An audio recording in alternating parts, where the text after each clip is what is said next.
السلام علیکم ورحمۃ اللہ وبرکاتہ۔ میرے پیارے عزیز طلباء، کل ہم نے سقراط کے بارے میں پڑھا تھا، سقراط کی حالت زندگی کے بارے میں پڑھا تھا کہ سقراط آبائی پیشے کے حوالے سے وہ بت تراش تھے، اور بعد میں انہوں نے فلسفے کی تعلیم حاصل کی، اور پھر رفتہ رفتہ اس کے ساتھ ساتھ اس وقت جو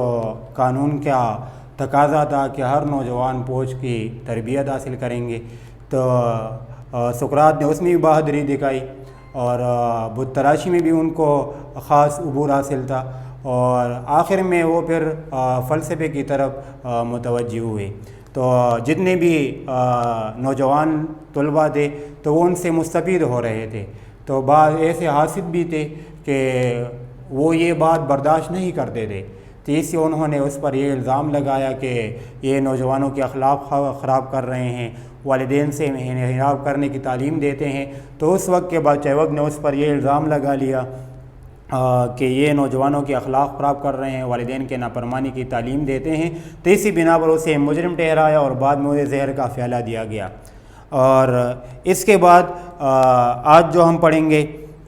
تو سقراط کے خون ناحق کی وجہ سے، خون ناحق سے مراد ہے یعنی بغیر کسی مقصد کے، بغیر کسی وجہ سے قتل کرنا۔ پھر اہل ایتھنز، جو ایتھنز والے لوگ تھے، ان کو سخت پیشمانی ہوئی، اور ان کے دشمنوں کے ذلت کے ساتھ ساتھ اپنے نالائکی کے خمیازے بھی بھگتنے پڑے۔ خمیازہ کی معنی نقصان اٹھانا یا نقصان پورا کرنا۔ اور پھر اس کے بعد سقراط کی جو سوانح عمری تھی تو اس کے قابل دو شاگردوں نے افلاطون اور ذنوبن نامی طلباء نے لکھی، اور بعد میں ان دونوں کے علیحدہ علیحدہ اقوال جو ہے وہ ترتیب دی ہے جو واقعی لکھنے کے لائق ہے۔ پھر اس کے بعد سقراط نے شادی بھی کی تھی، کل بھی ہم نے پڑھا تھا کہ سقراط نے ایک شادی چھوٹی عمر میں کی تھی۔ تو پھر اس کے بعد ہم نے یہ بھی پڑھا تھا کہ انہوں نے اپنے طلباء کو خاص طور پر تلقین کی کہ آپ میرے لیے کوئی ایسی عورت ڈھونڈ لے کہ وہ بہت زیادہ بدمزاج ہو، ان کی اخلاق خراب ہو، کیونکہ صرف اس مقصد کے لیے کہ ان میں ضرب کا مادہ، برداشت کا مادہ زیادہ ہو جائے، اور اسے اس بات پر کبھی غرور محسوس نہ ہو کہ میں ایک اعلیٰ درجے یا اعلیٰ فائدہ تکمیل تک پہنچنے والا فلسفی ہوں۔ تو صرف اس مقصد کے لیے انہوں نے دوسری شادی کی، اور یہاں تک کہ ان کی بیوی بہت زیادہ بدمزاج تھی، لیکن پھر بھی وہ ان سے بخوشی وہ سب چیزیں قبول کر رہے تھے۔ اکثر وہ کہتے کہ آپ کسی کام کے لائق نہیں ہو، تو پھر بھی وہ برداشت کرتے، گالیاں دیتے، برا بھلا کہتے، لیکن یہ بخوشی وہ چیزیں برداشت کر لیتے، اور وہ اس فق کی کچی باتوں سے ان میں برداشت کا مادہ زیادہ ہوتا تھا۔ اور اس کے ساتھ ساتھ پھر وہ 470 برس پیشتر عیسیٰ علیہ السلام کے پیدا ہوئے تھے، اور پھر 399 برس قبل وفات تک ان کی ٹوٹل جو زندگی ہے وہ تقریباً 71 سالوں پر 70 سے 71 سالوں پر محیط ہے۔ پھر اس کے بعد سقراط کی جو تعلیمات کا خلاصہ تھا تو وہ فرماتے ہیں کہ سقراط کی بیوی بدمزاج تھی۔ پھر اس کے بعد سقراط کی تعلیمات کا جو خلاصہ ہے تو ان کا قول تھا کہ موجودہ وقت کو آنے والے دن کی امید پر راہگاہ کرنا، وہ اس بات کے خلاف تھے کہ آپ موجودہ وقت میں کچھ نہیں کرتے پھر آنے والے لمحوں کے لیے سوچتے ہیں۔ تو سقراط ان شخصیات پر طنز کرتے تھے کہ یہ کسی کام کے لائق نہیں ہے۔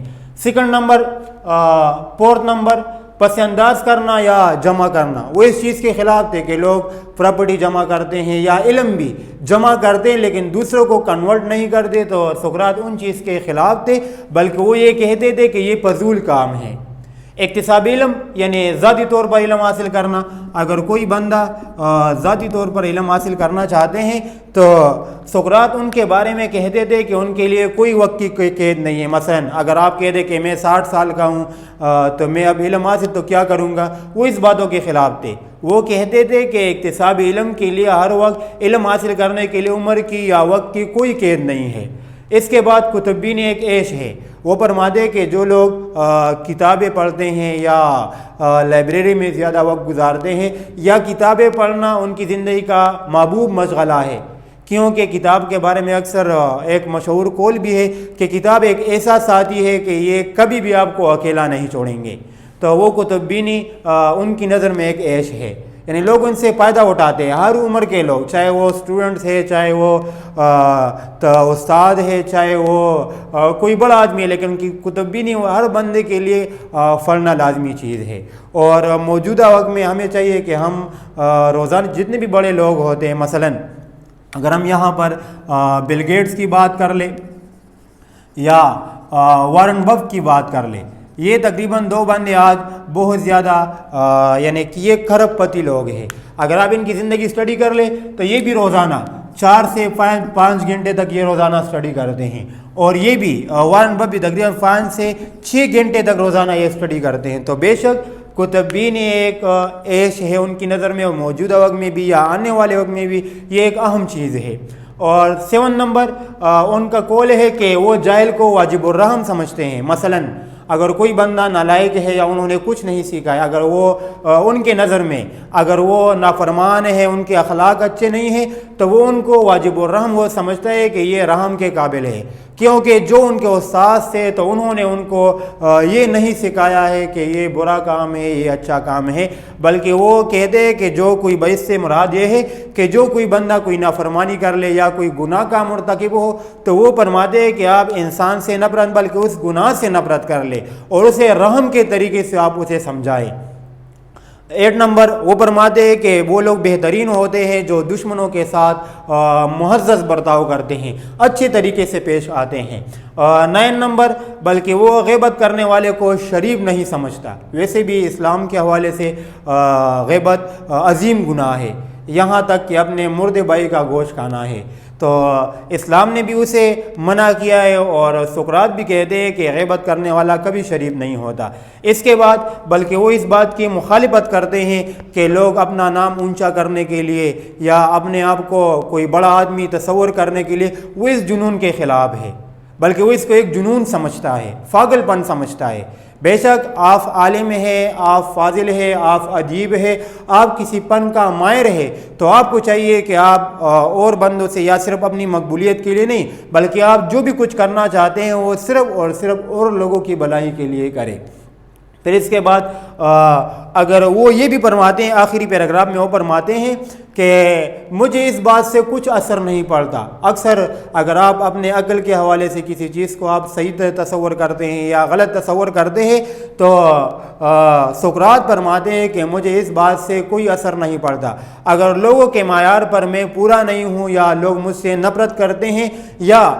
یعنی لوگ میرے رائے کی مخالفت کرتے ہیں تو سقراط فرماتے ہیں کہ مجھے اس سے کوئی اثر پڑنے والا نہیں، اور میں اس چیز کی کتنی ہی مکمل طور پر یعنی پرواہ نہیں کرتا، بلکہ میں اسے وہ اکثر فرماتے کہ میں اسے داخلی جمادات سمجھتا ہوں۔ داخلی جمادات سے مراد ہے یعنی بے جان چیزیں، وہ فرماتے کہ میں اسے بے جان چیز تصور کرتا ہوں۔ تو یہ سقراط کے سبق کے حوالے سے، یہ تعلیمات کے حوالے سے کچھ پوائنٹ تھے، لیکن ہمیں اس سے کیا سبق ملتا ہے؟ ہمیں بھی چاہیے کہ ہم سقراط جو آج سے تقریباً 2500 سال پہلے گزرے ہیں، لیکن ان کی تعلیمات آج بھی لوگ پڑھتے ہیں۔ میں نے آپ کو کل بتایا تھا کہ یہ ہمارے لیے فخر کی بات ہے کہ اگر آپ فلسفہ میں ماسٹر کرتے ہیں یا جو بھی آپ اسپیشلائزیشن کرتے ہیں تو وہ سقراط کے بغیر انکمپلیٹ ہے۔ جس طرح اگر آپ اردو میں ماسٹر کرنا چاہیں تو وہ اقبال کے بغیر انکمپلیٹ ہے، تو یہ وہ چیز، یہ ان لوگوں میں گٹس تھی، اور خوشی کی بات یہ ہے کہ یہ لوگ ہر فن پر ان کو عبور حاصل تھا۔ تو یہ سقراط کی تعلیمات کا خلاصہ تھا۔ ہمیں اس سے یہ سبق ملتا ہے کہ ہم میں سقراط چاہتے تھے، کیونکہ انہوں نے دوسری شادی بھی اس مقصد کے لیے کی تھی کہ اس میں برداشت کا مادہ پیدا ہو جائے، اور محمد صلی اللہ علیہ وآلہ وسلم بھی ہمیں برداشت کا درس دیتے ہیں، اسلام بھی ہمیں برداشت کا درس دیتے ہیں۔ اس سے بڑی اور کیا مثال ہوگی کہ محمد صلی اللہ علیہ وآلہ وسلم فتح مکہ کے موقع پر ابو سفیان کو بھی معاف کر دے، اور یہ اعلان کر دیتے ہیں کیونکہ انہوں نے ان کے چچا کو قتل کیا تھا، ان کو بہت زیادہ اذیتیں دی تھی، لیکن پھر بھی محمد صلی اللہ علیہ وسلم کی برداشت کا مادہ آپ دیکھ لیں کہ انہیں معاف کرتے ہیں۔ بہت سارے ایسے واقعات ہیں، لوگ ان پر کچرا ڈالتے ہیں اور لوگ ان کے راستے میں کانٹے بچھاتے ہیں، لیکن محمد صلی اللہ علیہ وسلم کی برداشت کا لیول دیکھ لیں، طائف کے موقع پر آپ دیکھ لیں، یہاں تک کہ ان کا جو خون ہے تو وہ یعنی جوتوں کے راستے سے وہ خارج ہوتے، پھر بھی محمد صلی اللہ علیہ وسلم کچھ نہیں کہتے. تو یہ برداشت کی اعلیٰ مثال ہے. تو سب سے جو اہم بات ہے، سقراط ہمیں برداشت کا درس دیتے ہیں. جتنے بھی یعنی کتابیں پڑھنا، وہ فرماتے کہ ایک محبوب مشغلہ ہے، علم آپ حاصل کر لیں، ہر عمر میں آپ علم حاصل کر لیں. تو یہ بھی اسلام کا درس ہے کہ آپ کو چاہیے کہ آپ اپنی زندگی کے بارے میں یا جتنی بھی 24 گھنٹے آپ گزارتے ہیں تو یہ آپ اس مقصد کے لیے کہ ہمارے یہاں پر آنا جس مقصد کے لیے، تو یہ سب چیزیں اس میں شامل ہیں. اور اس کے ساتھ ساتھ وہ یہ بھی فرماتے ہیں کہ آپ دشمن کے ساتھ بھی معزز برتاؤ کر لیں. اگر آپ کسی سے نفرت کرتے ہیں، کسی سے آپ بغض رکھتے ہیں، آپ کے دل میں کسی کے لیے کینہ یا بغض ہے، اسلام میں یہ خلاف ہے. اور سقراط بھی اس چیز کی مخالفت کرتے ہیں. غیبت کرنا گناہ ہے، سقراط بھی ان کی مخالفت کرتے. تو ہمیں چاہیے کہ سقراط نے یہ جو تعلیمات بتائے ہیں، اگر کوئی بندہ اس پر صحیح معنوں میں عمل کر لے تو آپ دیکھ لیں یہ سب اسلام کے یعنی اسلام کی جتنی بھی ہدایات ہے یا جتنی بھی ہمیں اسلام جن باتوں کا ہمیں درس دیتا ہے، تو سقراط بھی ان باتوں کی مقبولیت کی بات کرتے ہیں. تو ہمیں بھی چاہیے کہ ہم میں اس طرح کا جذبہ پیدا ہو جائے، علم حاصل کرنے کا جذبہ پیدا ہو جائے، برداشت کا مادہ پیدا ہو جائے، کتب بینی کا مادہ پیدا ہو جائے، دشمن کے ساتھ اچھا برتاؤ کر لے. جو جاہل ہے وہ واجب الرحم سمجھے، اس طرح نہیں. اکثر ہم دیکھتے ہیں یعنی ہم اپنے ماحول میں دیکھتے ہیں کہ جو کوئی گناہ کرتے تو ہم گناہ کرنے والے سے نفرت کرتے ہیں. ہمیں چاہیے کہ ہم اس گناہ سے نفرت کر لیں. محمد صلی اللہ علیہ وسلم کی زندگی اسٹڈی کر لیں، صحابہ کرام کی آپ زندگی اسٹڈی کر لیں، تو یہ سب باتیں یہ اسلام کا نچوڑ ہے. ہمیں چاہیے کہ ہم اسلامی زندگی کے مطابق اپنی زندگی گزار لیں، تو بے شک یہ سب فوراً خود بخود ہمارے زندگی میں شامل ہو جائیں گے. تو اللہ تعالیٰ ہمیں بھی اس پر عمل کرنے کی توفیق دے اور آپ کو بھی دے، اور ہم یہ اپنی زندگی کا مقصد بنا لیں کہ جتنا بھی ہو سکے تو ہم ان چیزوں کے بارے میں دوسروں کو بھی بتائیں. اور ان کے علاوہ اگر آپ کو اس سبق کے حوالے سے کوئی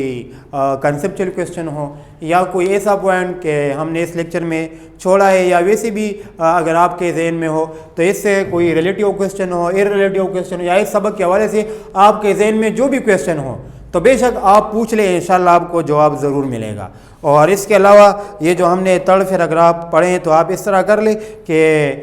سقراط کی تعلیمات کا خلاصہ ایک یہ کنسیپچل کویسچن لکھ لیں. سقراط کی تعلیمات کے خلاصے کی جتنی بھی پوائنٹ ہیں، تقریباً 8 ہے یا 10 ہے، تو ہر ایک پر آپ 2 یا 3 لائن لکھ لیں. اور اس کے علاوہ آخری پیراگراف پر وہ یہ فرماتے ہیں کہ میں لوگوں کی مخالفت کی کوئی پرواہ نہیں کرتا. تو یہ کس بات کی دلیل ہے، یہ آپ واضح کر لیں. اور ایکسرسائز میں یہ جو تحریک پاکستان کی کسی رہنمائی کی زندگی خدمات پر ایک مفصل مضمون کا یعنی لکھ لے، یا اس کے علاوہ بھی جتنے بھی ایکسرسائز کے کویسچن ہیں، یا آخری ایک کویسچن ہے کہ دیے گئے مضمون پر اپنے رائے کا اظہار کرتے ہوئے بتائے کہ مصنف نے کس حد تک سقراط کی شخصیت کا رہنمائی کا ذکر کرتے قارئین کو متاثر کیا ہے. تو یہ کویسچن بھی آپ ضرور لکھیں. اور اس کے علاوہ بھی اگر آپ کا کوئی کویسچن ہو تو بے شک آپ SMS میں بتا سکتے ہیں. اور امید رکھتا ہوں کہ آپ یہ سب چیزیں انشاءاللہ سیکھیں گے بھی، اس پر عمل بھی کریں گے، دوسروں کو بھی بتائیں گے. اور اللہ تعالیٰ آپ کا حامی و ناصر ہو. والسلام.